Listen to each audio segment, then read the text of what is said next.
heart of me. So deep in my heart, you're really a part of me. I've got you under my skin. I've tried some, I've tried not to give in. I've said to myself, oh, favor, it ain't gonna go so well. But why should I try to resist when, baby, I know damn well that I've got you teamed up under my skin. Sacrifice any income one might really sake and have you near. In spite of the war and noise comes in the night, it repeats how it yells in my ear. Don't you know, you fool, you're never gonna win. Use your mentality, wake up to reality. And each time I do, just the thought of you makes me stop before everything.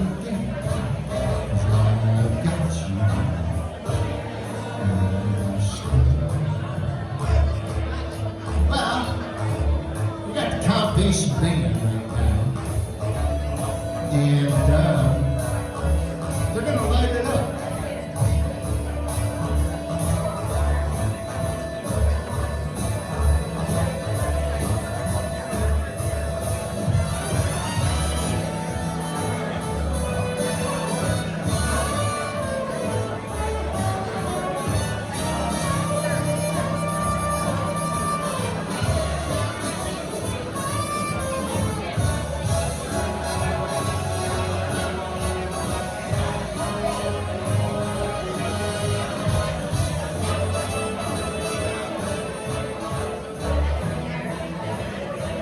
I would sacrifice anything, come what might, for the sake of having there. Try to avoid the noise. It's how it gets right. Don't you know the fool? You're not ever gonna win. Use your mentality. Wake up to reality.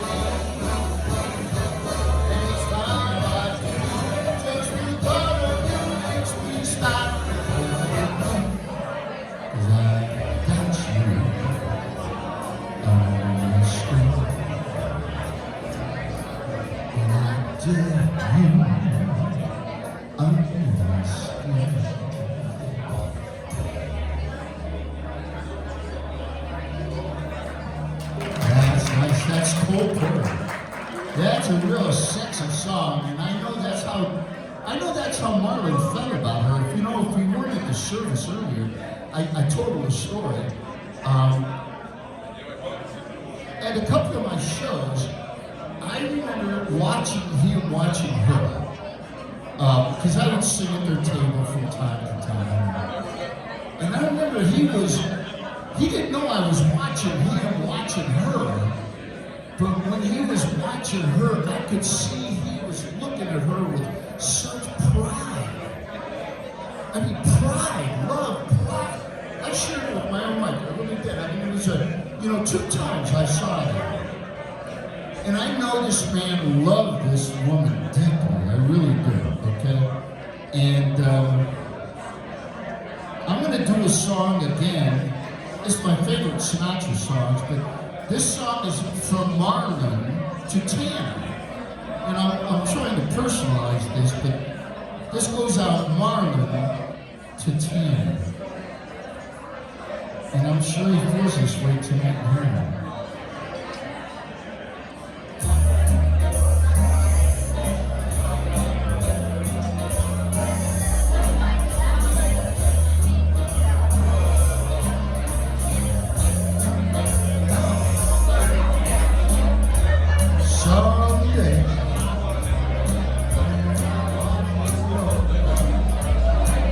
When the world is cold, I will feel the love.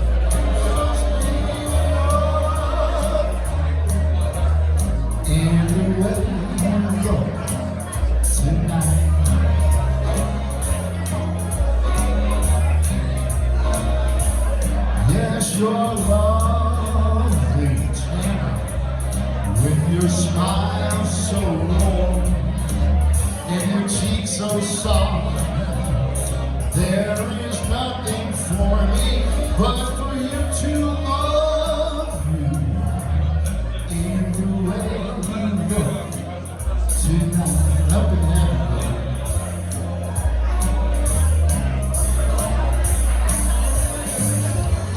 With each word, your tenderness grows, tearing my fear.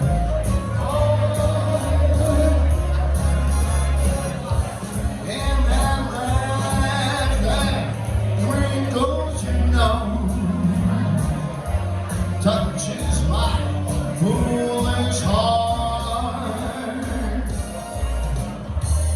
Lovely Tana, don't you change. Keep that breathless charm. Won't you please arrange it? 'Cause Marlin loves you just the way you look tonight.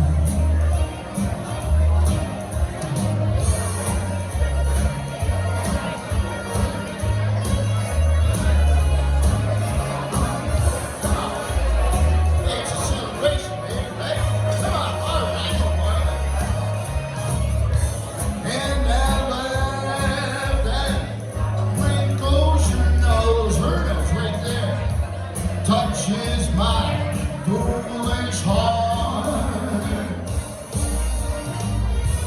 Tana, don't you ever change. Keep that breath strong. Won't you please arrange it? 'Cause Marlin loves you just the way you look tonight.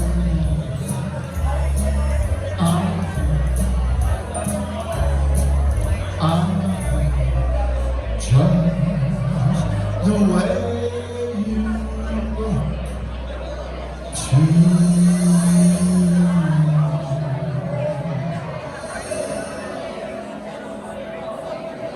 That's for you, buddy. For your girl. For you to your girl. I know how you feel about it. So, yeah, we'll do some more of their favorite stuff as we go. We could do. Hey, you know what? But the first, please remember, this is a celebration of love and storytelling. And you know, Marlin and Tana would not want you to hold back. I mean, come on, you know. So, we're going to do right now our first introduction of one of our hopefully many guest speakers, because you don't want to listen to me all night, trust me, all right? Well, maybe you don't. But right now I want to introduce another former mayor of Prescott who made a great contribution during the service. You know, every public servant, you know, all of this, you know, anybody who makes a contribution to our community, you know, we're all, you know, we put a brick, you know, in whatever that frame is. And but right now, Harry Ober is going to come up and speak with us, okay?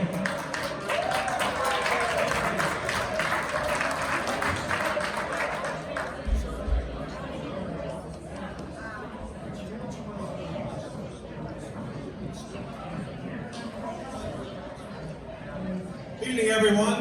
I thought I'd go ahead and give you a quick story about the transition of Marlin from mayor to myself being mayor. Back in 2015, I had an old Talbot come to me and he said, you know, you really ought to run for city council or do something instead of just being retired. So I said, okay, maybe I'll do that. I talked to the wife and she said, well, do whatever you want to do. So I decided to run for city council. And so my wife and I went down to see Marlin, and I wanted to let him know that I appreciate everything he was doing as mayor. I thought he was doing a great job, and I was looking for him to support me in running for council. And he gave me a real long, steady look, and so he said, well, tell me a little bit about yourself. So I told him about myself, my military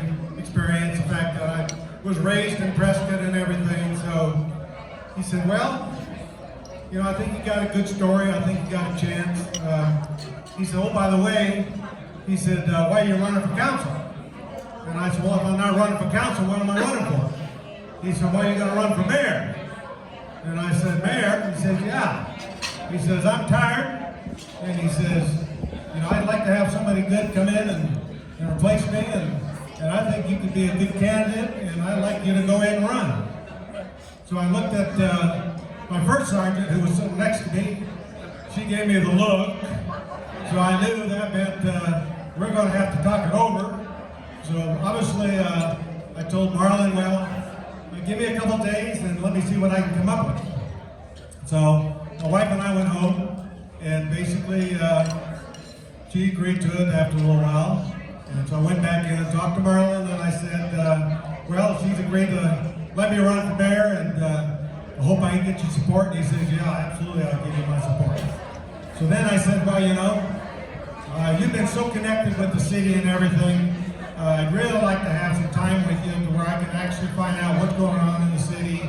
You can kind of give me an idea of what I'm going to be running into. And he says, Patty, come on in here. He said, I want this guy on my calendar for the next few months, at least 1 hour a week. He's going to come in here and we're going to talk. So we did. I don't think there was a week that went by for about 4 months. I didn't come in and sit down with him. And he gave me a lot of history about what had happened before he was mayor, what happened during the time he was mayor, some of the issues he was dealing with. And he was extremely gracious. And I think it gave me a very good understanding of what I was running into, number one, and number two, what it was going to take to be mayor. Obviously, he was going to be a very tough person to follow. He'd been a great mayor, and I gotta say that many things he told me about, you know, even though they didn't go well for him, he always started them out well. He said, well, let me tell you. Let me tell you about that one. He'd get a big grin on his face, and he'd always talk about the situation, even if it went against him, in a very humorous way. So I think the two things that I remember about Marlin was his graciousness, his friendliness, and the fact that, you know, he was always full of humor. And I think that the fact that I was elected mayor, and I think I had a fairly successful term following a great mayor, I give it all to Marlin. Thank you.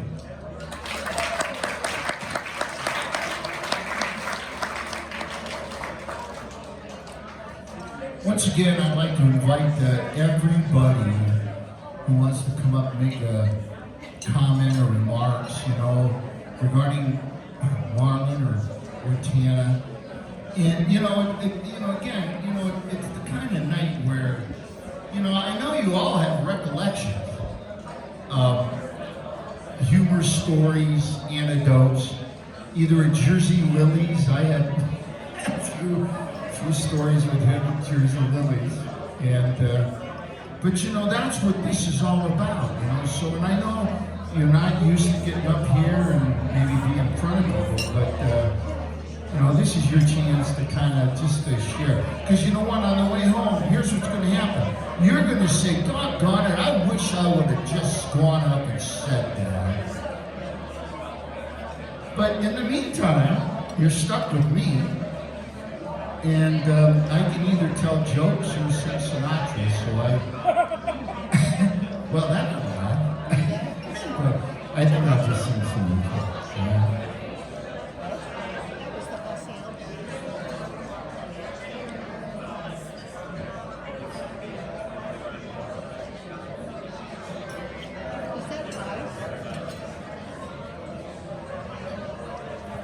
I guess this is how Phil Tana and Marlin feel paradise. I've got the world straight, sitting on the rainbow, got the straight down my face. What a world, what a life, I'm in love.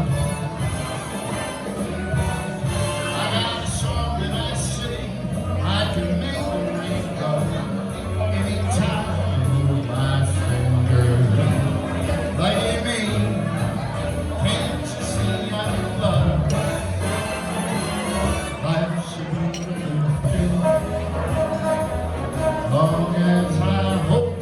string.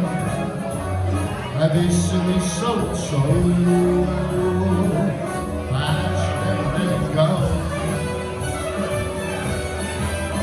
I got the pull on the string, I can make the rain go. Anytime on my finger. What a world, what a life I'm in love.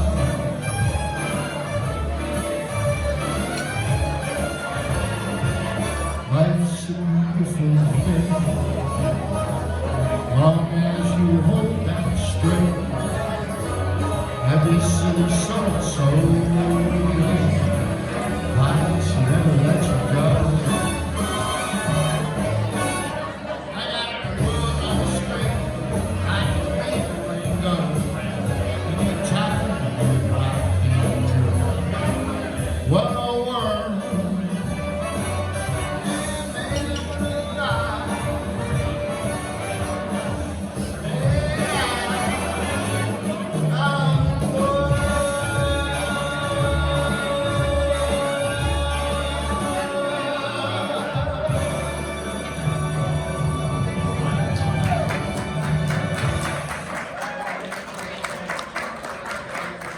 I was an older boy. I feel like I got the holy water up here. But bless you, all of my children. We're gonna continue with the some of. I'm trying to do some of Marlin's favorites as long as I do this. But,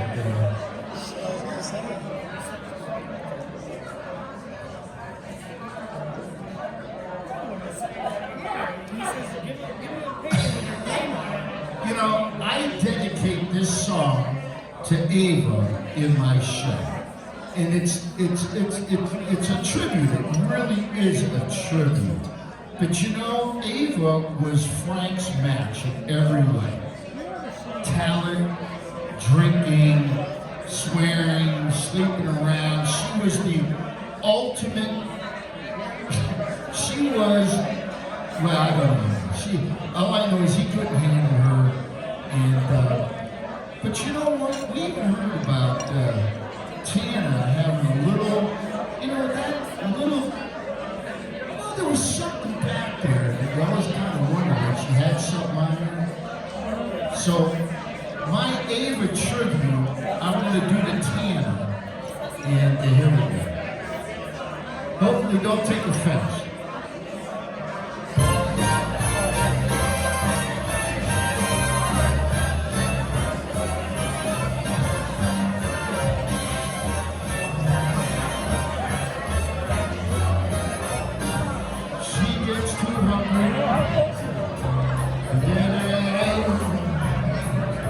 She loves the theater,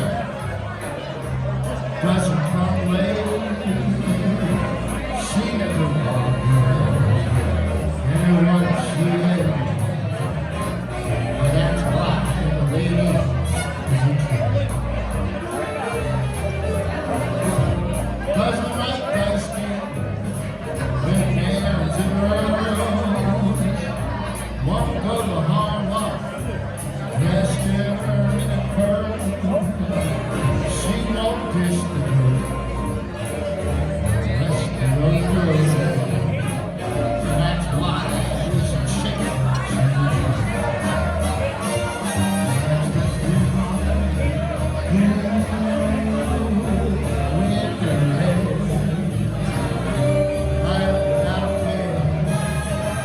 She's rough, and it's all it's kept on falling out. It's cold day.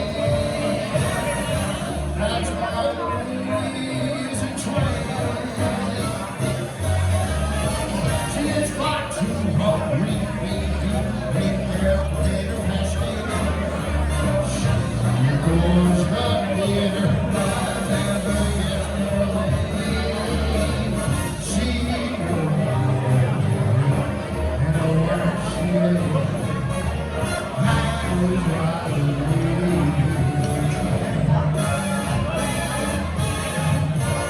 doesn't like dice games. Never makes a trip up to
did that captured you? And this is what he said.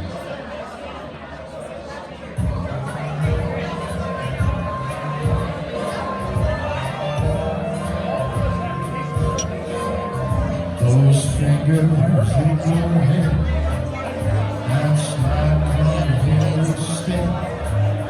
That's just my conscience bare. It's real, it's crap. And I'm not knowing if that's correct. The heat is too intense for it. What good would common sense would do? Witchcraft, wicked witchcraft. And although I know it's pretty taboo, when you arouse me in me, my heart says yes indeed in me. Proceed what you're leading me to.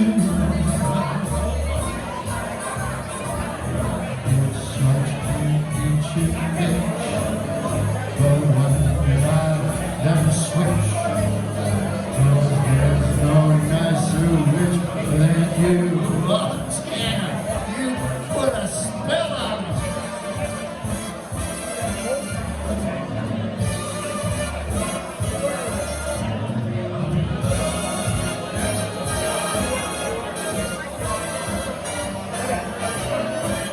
Cause it's witchcraft, wicked witchcraft.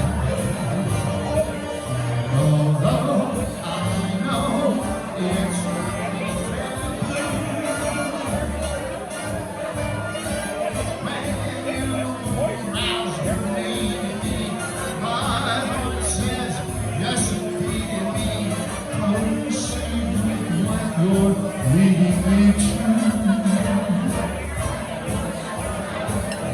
It's such big but what I never switch, 'cause there's no nicer witch than you. Wicked witchcraft, crazy witchcraft.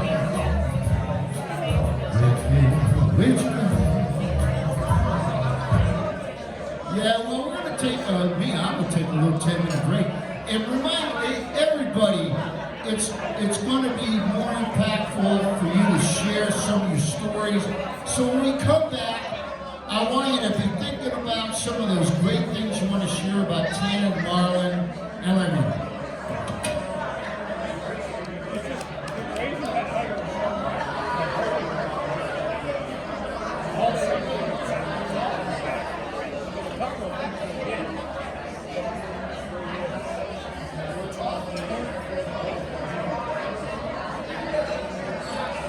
Yeah, this is great.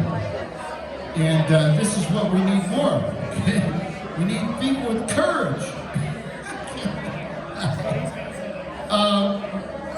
We have a guest speaker right now that wants to do some remarks. So we're going to bring up Dan Irving. Thank you, Dan. Thank you for coming up and sharing some remarks.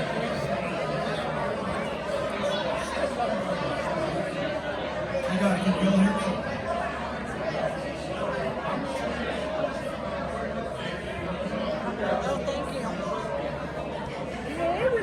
Good evening. I'm the state chair for the Employer Sports and Guard Reserve. And you know, I'm probably the least one to know about it. You can't hear me? I can hear you. Can you hear me now? Yeah. Okay, I'll put my radio voice on. Okay, I'm probably one of the least that knew Marlin. I've met him a couple times, but out of those couple times that I've met him, I felt like I've known him for a lifetime. He just had that way about him.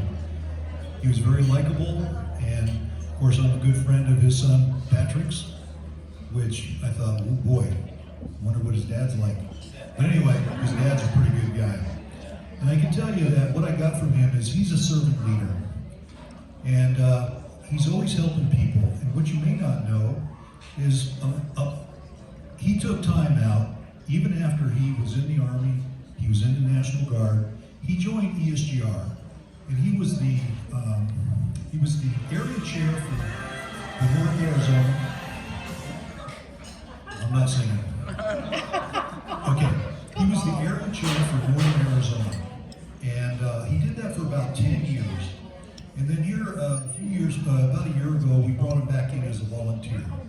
And he was always concerned about the Guard Reserve members and the employers that employed them. So on top of everything else he did that. And that was a volunteer job for him.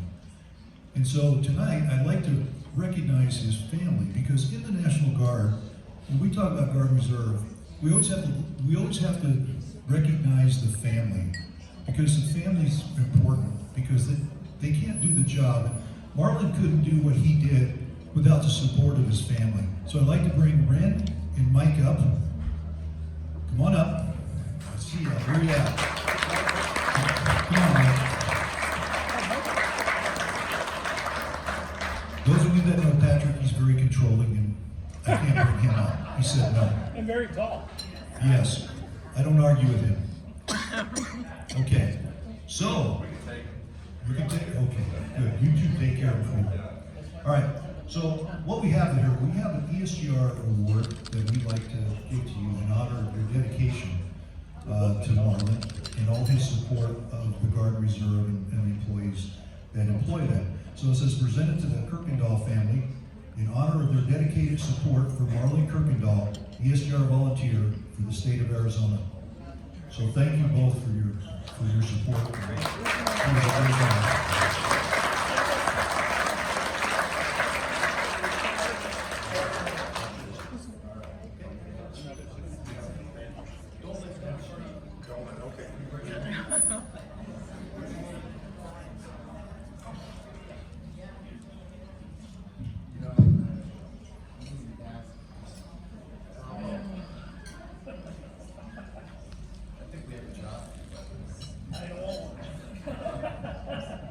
Yeah, and you know, I gotta tell you, I touched on this earlier today. I'll be real brief, but one of the things that I worked on with Marlin that I think was the most impactful for my life, I can't speak for him because he did so many things, but was the project we worked on with called Valentine's for Veterans Concerts.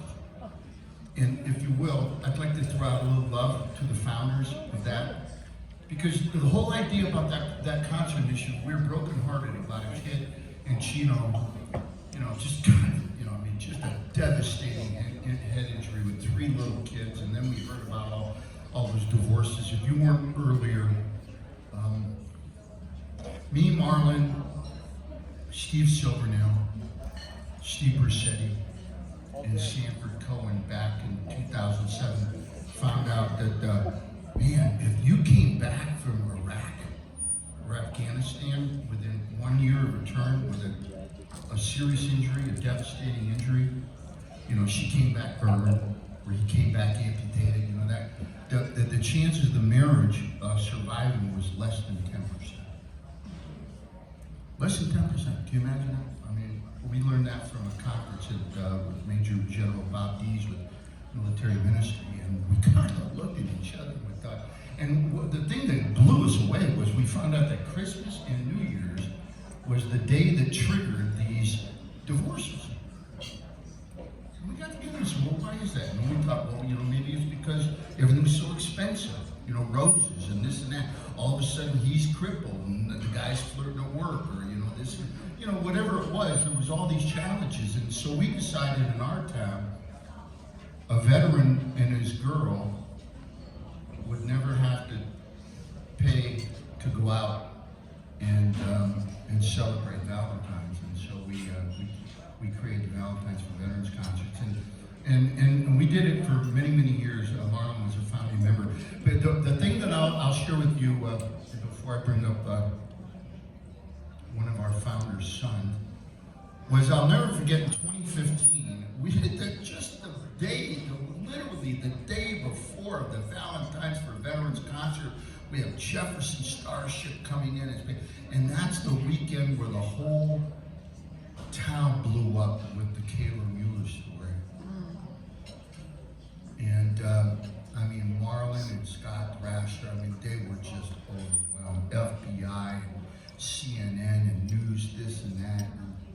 And I remember the thing is even amongst all the chaos that was going around Marlin at the time, we had a planning meeting just a few hours before the concert, and he was just as calm as you could be. I mean, he just had it just so nailed down, and unbeknownst to us, he had actually arranged privately that the Mueller family would be at that concert that night, the first time they went out publicly since the death of their daughter. And I'll never forget him as I saw all of the stress and stuff with Scott and this and that and everybody, FBI and everything, and he's just a steady Eddie kind of guy.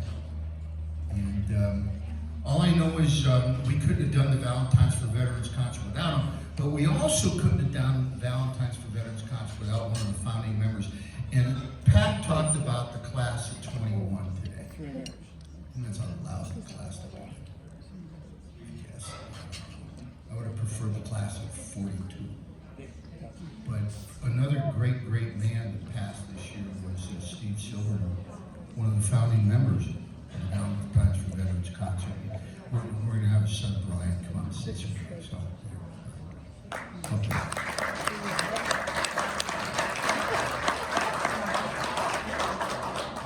Well, thank you, Frank. You kind of stole my introduction of myself, though. I was going to say, well, how does this strapping, young, good-looking man know Marlin? But anyway, but you know how I know him now. It was through my dad and my mom. My grandfather came to this town in 1968, and being the entrepreneur that my grandfather was, he crossed paths with Marlin multiple times, which led to my dad finding out who Marlin was and developing a friendship with Marlin. My dad's interest in local politics also, is how him and Marlin knew each other. And Harry, Marlin did come to my dad before you, so I'm sorry.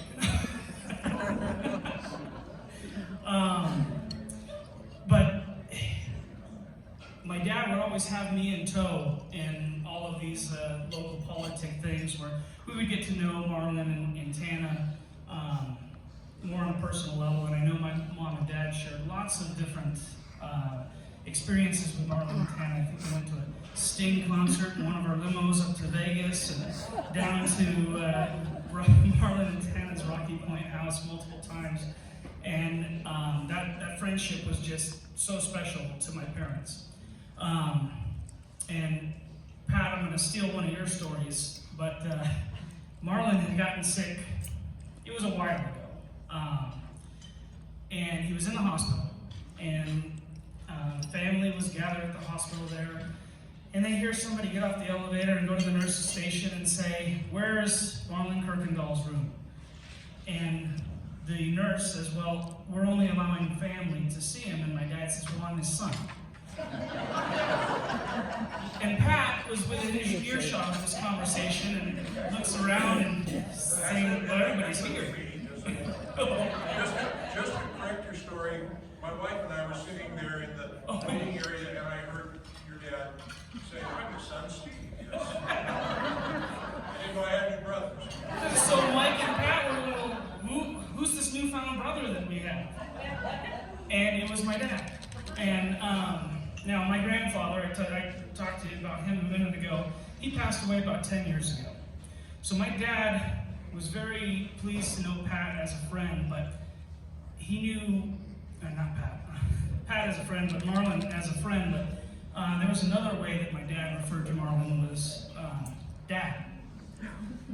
Every time we would go to some of these political events, or we'd be out downtown at the courthouse lighting fundraiser, which is going on tonight, by the way, Pat,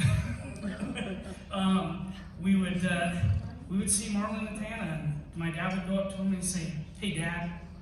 So when my grandfather passed away, Marlin was not only a friend of my dad, but he kind of took a surrogate father role. on there as well. So, so that's what I think my dad would have shared if he was here. He beat Marlin up into the pearly gates up there by about 17 days. So I know that they're having a good time together up there like they would have been doing down here. I worked for the sheriff's office for 21 years. I retired this year. And I worked my way through the ranks. And I had met Marlin before, but we didn't really have a close relationship like my dad and him had. And in 2014, I was getting promoted to lieutenant, and the sheriff at those times, all the time, they do a ceremony in the sheriff's office for all these promotions. And normally, you know, the friends and family, close friends and family of that person gather, and other employees of the sheriff's office. So obviously my mom and dad were gonna come, and I'm standing there in my Class A uniform, and here comes my mom and dad, and who they got with them? The mayor. And Marlin came to celebrate my dad's achievements through me, and support me in that. And that was really special. And I think to this day, I'm probably the only person in the sheriff's office that has ever had a mayor attend their graduation, or not graduation, a promotion. So, but Marlin and Tana and their friendship and their support of this community and their support of my dad or my mom is very special to my family, and I really appreciate the Kuykendall family and everything that Marlin and Tana has done for this community and my parents. Thank you.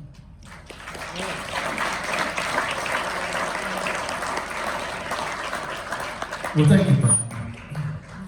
You know, I don't understand, why is my voice so boomy? I guess I know how to hold the mic. That must be it, right? Yeah, anybody else would like to join us? You know, I had a couple of people tell me somebody wants to say something, but they don't know if they should. You know, anybody else want to go and say something? There you go. Otherwise, you're going to hear me sing, so I'd rather hear other people talk than hear me sing. Right?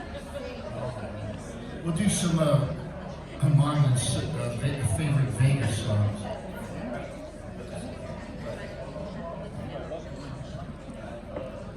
Okay. I prepared something a little different, but I think it's important. And I'm going to be speaking on behalf. Is it lower right? How's that? Better? Too much? Get closer. Closer? Okay. Closer. There we go. Now you sound like Marlin. I have prepared something different. My name is not important because I'm going to represent all of the veterans that Marlin and his family have touched over the years. Earlier today, a flag was folded and presented to Ren Kuykendall. We heard several stories about Marlin's time as a commander in the Guard unit here, his first sergeant, Daryl Brownlow, and many others, such as Steve. There was one word that I did not hear this morning, and I have yet to hear tonight, but I possibly missed it, and that word is patriotism. I do not know of any more patriotic measure than serving in the National Guard. Those that serve in the Guard epitomize the purest form of patriotism. They are our citizen soldiers, living in both the civilian and military roles, as did our founding fathers as our country was formed. The folded flag given to the family is a symbol of our appreciation for the time that Marlin spent in the National Guard and for his support of our veterans. The act of folding a flag includes 13 folds. Each of these has symbolic importance. As a patriot, I think Marlin would appreciate us veterans sharing the meaning of these symbols. I've selected a few of the folds to highlight special meaning to the Kuykendall family and friends. The first fold is the symbol of life. The second fold signifies our belief in the eternal life. The third fold is made in honor and tribute of the veterans departing our ranks who have given a portion of his or her life in defense of our country to attain peace. Those of us in the military community know that when we take that oath, we give our nation a blank check. As a patriot, Marlin understood that this check could be cashed up to and including his life. We veterans dedicate this fold to Marlin, even though his check was not cashed in the service of our country. The fourth fold exemplifies our weaker nature as citizens, trusting in God. It is to Him that we turn for His divine advice. The fifth fold is an acknowledgement to our country. In the words of Stephen Decatur, our country, in dealing with other countries, may she always be right, but it is still our country, right or wrong. Very important in these days and times. The sixth fold is where our hearts lie. It is with our heart that we pledge allegiance to the flag of the United States of America and to the republic for which it stands, one nation, under God, indivisible, with liberty and justice for all. How many events did Marlin begin with the Pledge of Allegiance? We veterans dedicate this fold to Marlin for his unwavering allegiance to our flag and our community. The seventh fold is a tribute to our armed forces, for it is through the armed forces that we protect our country and our flag against all enemies. The eighth fold is a tribute to the one who entered into the valley of the shadow of death, though we might see the light of day and honor our mother for whom it flies on Mother's Day. The ninth fold is honor to motherhood, or womanhood, It is, for it has been through their faith, love, loyalty, and devotion that the character of men and women who have made this great country have been molded. Through her commitment to the Kuykendall boys and her other stepchildren, Tana showed this devotion in her role of molding these fine men. For this, we veterans dedicate the eighth and ninth fold to Tana. The 10th fold is a tribute to the Father, for he too has given his sons and daughters for the defense of our country, since he or she was first born.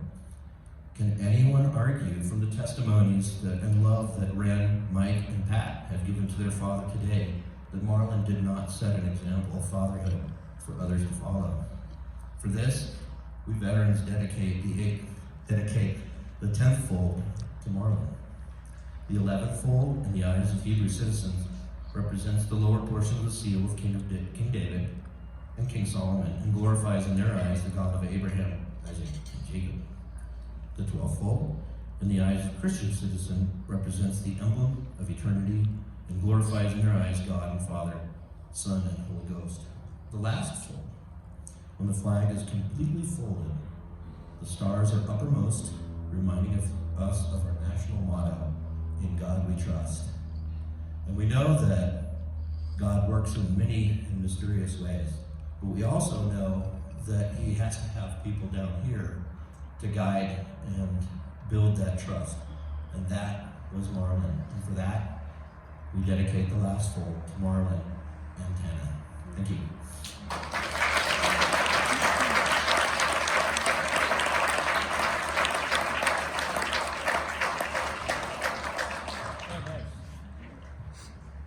That was great. Thank you. Good job, John. Would anyone else like to come up and join us? Not after that. Yeah. Okay. Well, if not, then what I'm going to do is I remember, Marlin in particular really enjoyed my second set because I called it my Vegas set. So I'm going to do a few songs that Marlin liked. And actually, this first one I'm going to do, I'm going to give I'm going to go back a ways to 1994, and I'm going to give some love to Prescott Fine Arts. It's not called Prescott Fine Arts anymore, it's Prescott Center for the Arts. But back in the day, Don Langford produced a show called Guys and Dolls on the stage at Yavapai College, and you might not remember that production, but if you were fortunate enough to see it with Sharon Fulmer and Kurt Nelson and a few other people, but this was one of his favorites, and so I'm I'm going to do a little bit of a Vegas song, Vegas set, next few songs. If you want to come up and say something, let me know. Otherwise, you're stuck with me, okay? But this was Yavapai College, 1994. And, all right, Mike, you're coming up next. And I hope you like it. It's a theater song, so there's a long musical prelude. Brings me back a long, long time ago.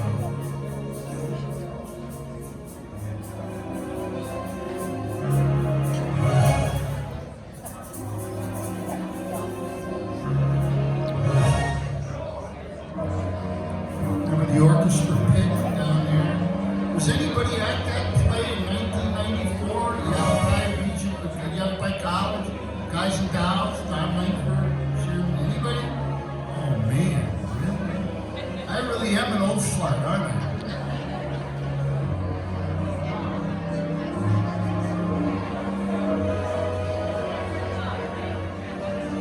Just hang on, it'll be worth it, okay?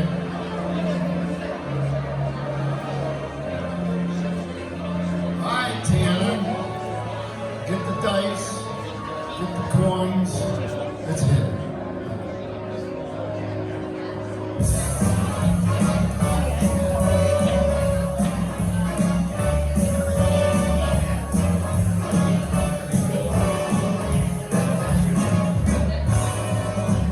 Luck be a lady tonight.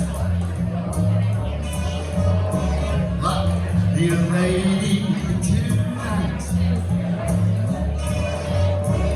Luck if you ever been a lady to begin with. Luck be a lady tonight.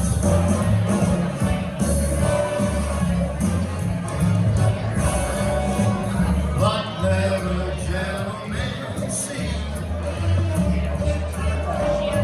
just how nice a day you can be. I know the way you treated other guys you've been with. Luck be a lady.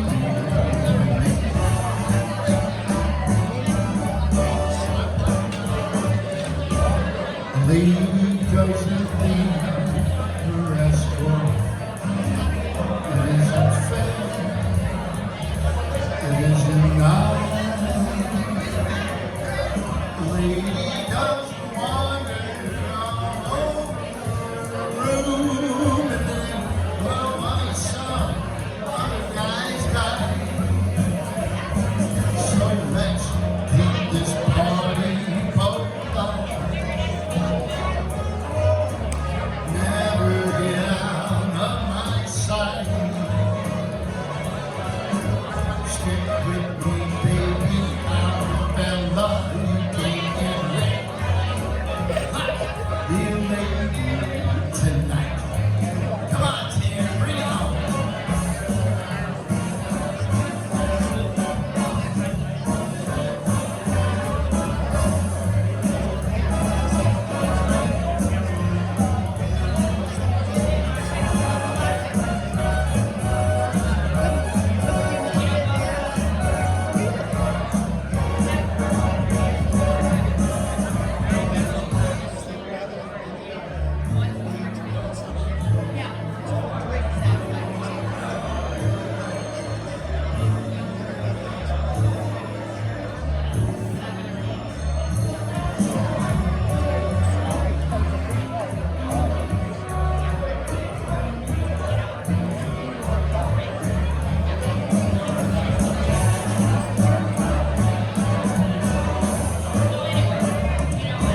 A lady doesn't need her escort.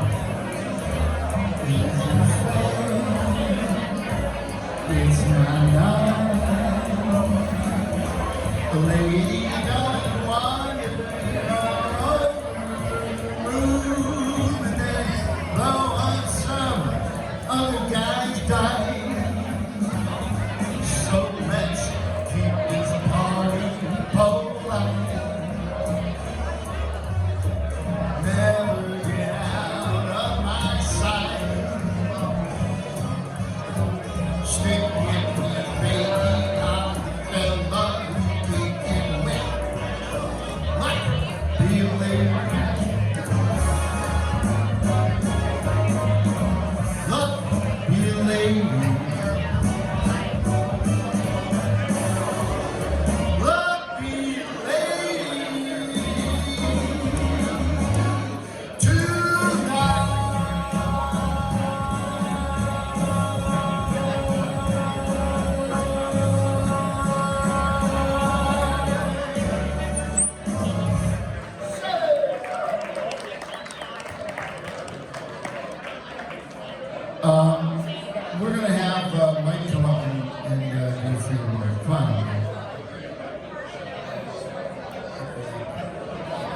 Thank you, Frank. It's good to be with you all again this evening. It was a great time we had for the service today, the memorial service. The story that I have, it relates to Mexico. Marlin and Tana had a home that they built, and my wife Terry and I, we also go to Rocky Point quite often. Puerto Prescott as often as we can, anyway, not as much as we'd like, perhaps.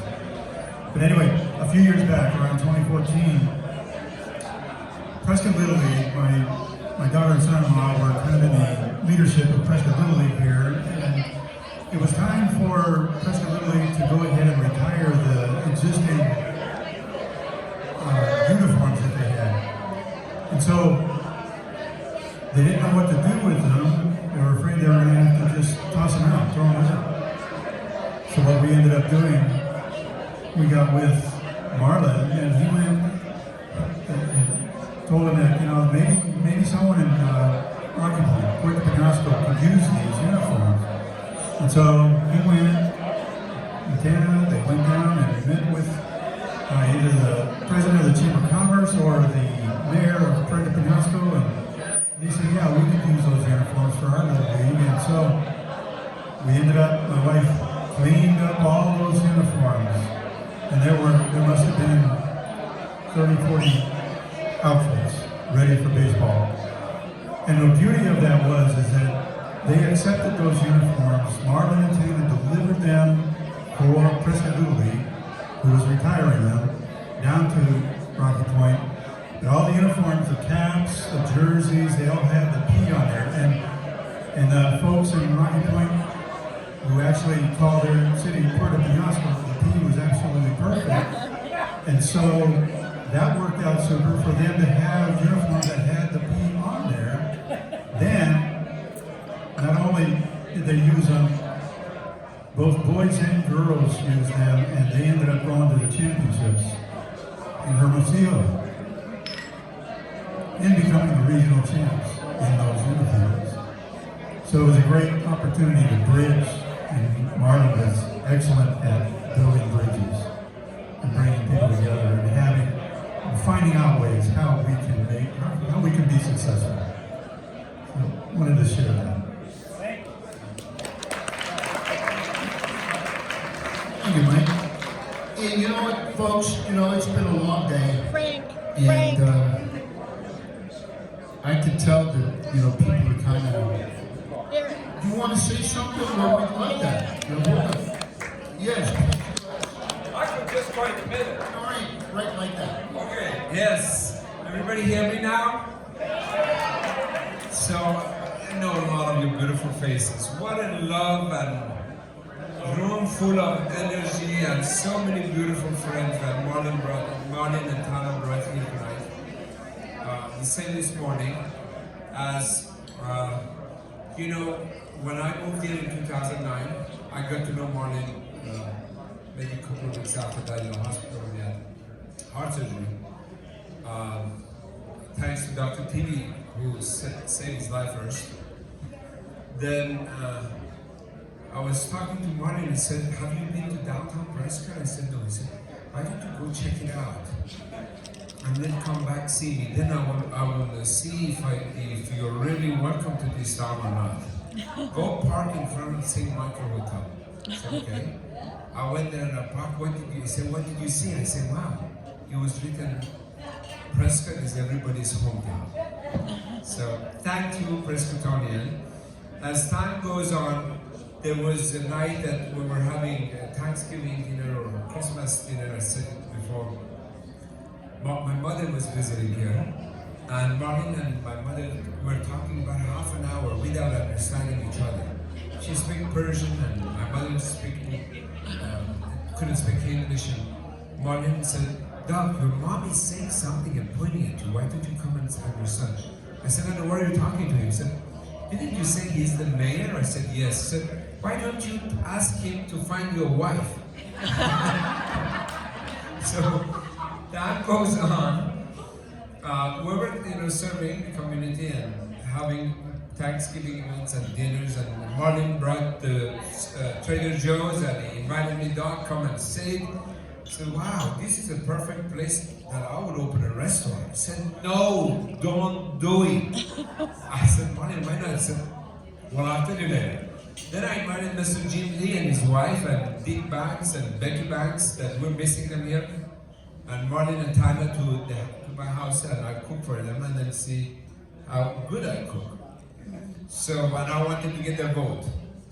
4 of them said no. Becky Bank and Tana said, do it. If you love to do it, do it. And I asked Marlin, why don't you let me to do it? He said, Doc, all days I had a restaurant, and then despite I had so many customers, I was still losing money. One day, before the sunrise, I go to check it out what's happening in the restaurant. I realized one of the employees grabbed the leg of the cow in the back and he was already bending over like this and running away. Anyway, I did the restaurant, as Marlin said, lost tons. And then one day he said, you know what, if you really want to cook, there are so many people in this town in need. And then one Christmas, close to Christmas Eve, right, Patrick? 6 years ago, Tana, Marlin, and Patrick introduced me to CCJ, where I did not know where CCJ is or who are the people. I said, you don't need always to feed people that already have on the food at the table. So it was, we had a lot of amazing stories. And Marlin always had a project. This project, next project, and project after that. So him and I, we had always the same agendas, as my father was a businessman like Marlin. So we had great, great time.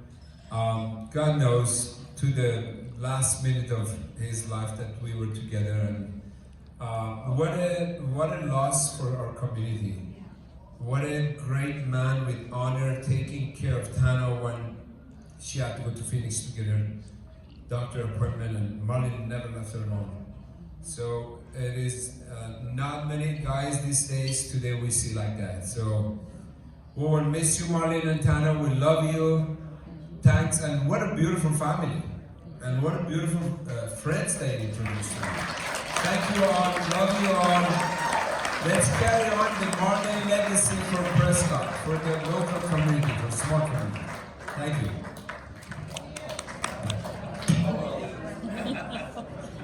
Thank you, Dr. Scarr. He's such a great addition to the community. It reminds me of that old movie, Doc Hollywood. Remember that? With Michael J. Fox? And, that's what Dr. Scarr is. He just came in and, unfortunately, he can't have everybody on his patient list. Don't you want to speak? We have another speaker. Hello, I'm Luke Sefton. I'm Luke Sefton. I'm actually from the other side of the hill, from the Curry Valley. But 30 years ago, I got assigned to the National Guard. 30 years ago, I got assigned to the local National Guard unit, and I showed up as a first lieutenant there to take over my platoon, and I had a specialist, Kuykendall. And we were sitting there, and I would stay the nights in the Army.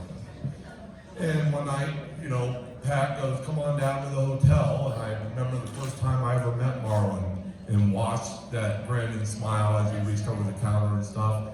And all the years that I would come over the hill to go to the guard, they always had a room for me. I would try to pay, and they would never pay. Or they would never take that pay or anything. And that's one of the things about the Kuykendall family and about what Marlin really instilled in his family and his kids and the community was giving back to the community. And as I eventually became the commander of the local unit, and spent many years coming over the hill and spending weekends and getting volunteered for everything. So Pat and Marlin would call and get me volunteered to do something over here. And then many years ago, he was out, he bought the Jersey Lily, and he was trying to put that together, and he was out shopping, and I was building my first house, and I I was out there trying to buy stuff for my house and going around with them, and I'd come up with something real cool that I wanted to buy to put in my house, and Marlin would go, that would look good in the bar, and he would take it from me. And so a lot of stuff, I go into the Jersey Lily, and I said, well, that was supposed to be in my house, that was supposed to be in my house. And it ended up in the Jersey Lily. And then we would go and, as Pat with the Baton Death March over in New Mexico, we'd go over there every year. And I was sitting there and I put my headphones on and I'm listening to music and I'm marching along across the desert, and they have what's called the sand pit that you get mired down in. And I'm there, the march is almost over, and I look over at Marlin and I said, so when do we get to the sand pit? And that was the first time I ever saw Marlin get mad.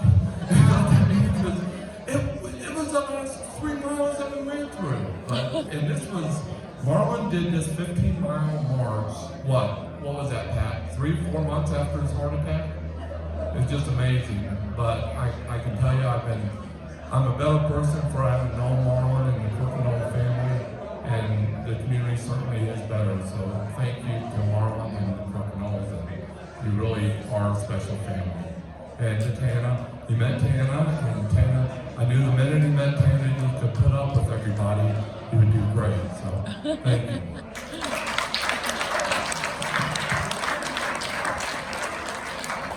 Anybody else? Yeah, we got somebody else here.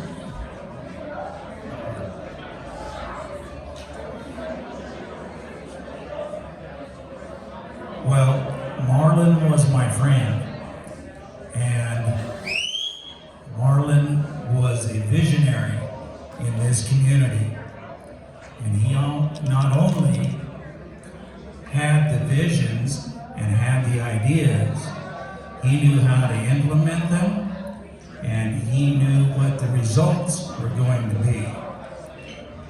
So I would just like to say, besides being it being an honor to have called him my friend and known Tana, that I think that this building ought to be named the Marlin Kuykendall Centennial.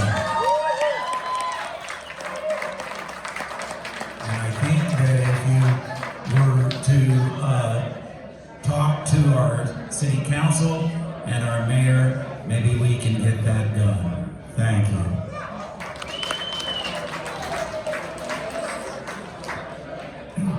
All this talk about politics makes me wonder, what if Frank Sinatra would have been president? You know what I think? I think we need an Italian in the White House. That's what I think we need. No? Hey, listen, we're getting restless. I'm going to do a song. I wasn't going to do it yet, but we're getting restless. Hey, Marlin loved this song, and I need all of you, okay? I need all of you to do the song. Everybody at the bar, hello? Hello? Thank you. I want everybody to be part of this song that's dedicated to Marlin and Tina, okay? So here we go, and come on, you're gonna need your...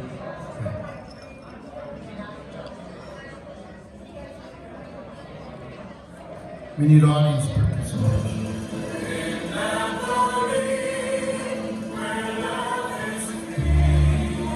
What'd you expect? I'm Italian.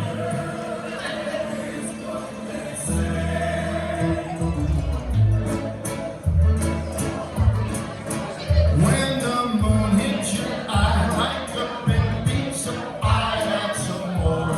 That's it. Come on, help me out. When the world sees you shine like you had too much wine, that's amore. Come on. Bells will ring, ting-a-ling-a-ling, ting-a-ling-a-ling, and you'll sing Vita Bella. Hearts will play tippy-tippy-tick, tippy-tippy-tick, like a gender-neutral tarantella. When the stars make you twitch just like pasta fazool, that's amore. When you dance street with a cloud at your feet, you're in love. When you walk in a dream, but you know you're not dreaming, signore. Screws of me, but you see that good old Napoli, that's amore. Come on now, this is where I need you. When the moon hits your eye like a big pizza pie, that's amore. Sing some Marlin and Tana can hear ya. When the world sees you shine like you had too much wine, that's amore. That's amore. Bells will ring, ting-a-ling-a-ling, ting-a-ling-a-ling, and you'll sing Vita Bella. Hearts will play tippy-tippy-tay, tippy-tippy-tay, like a gay tarantella, lucky Bella. When the stars make you drool just like Tana's pasta azul, that's amore. When you dance down the street with a cloud at your feet, you're in love. When you are in a dream, but you know you're not dreaming, signore. Screws on me, but you see back in old Napoli, that's amore. That's amore. That's amore. That goes out to Marlin and Tana. And my last song is, Sinatra did 1,307 recordings. The last song he ever did before a live audience was a year and a half before he died. This is the last song he ever did. He liked this song so much, he put it on his headstone. And I think that maybe he knew something that the rest of us didn't know. I don't know, but this goes out to Tana, and it goes out to Marlin in heaven. This for you, buddy.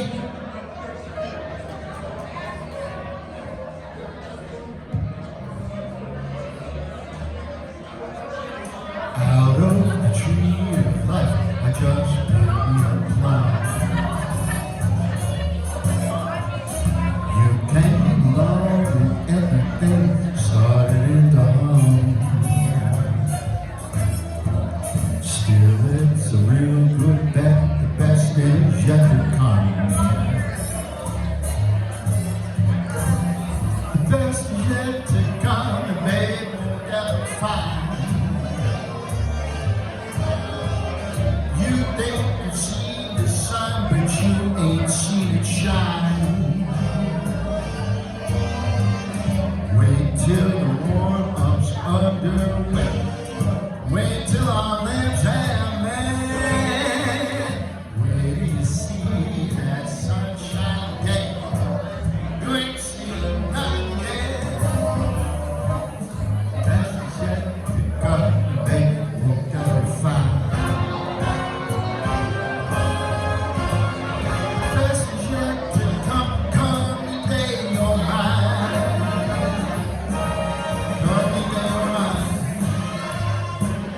I'm gonna teach you to fly.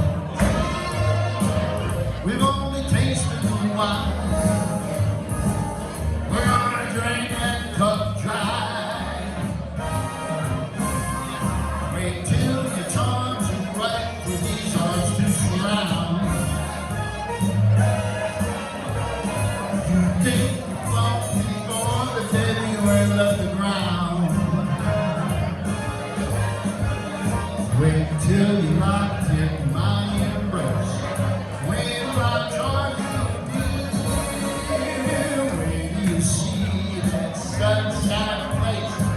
Ain't nothing like it here. Best is yet to come, baby, we're gonna find. Best is yet to come, and baby, don't mind.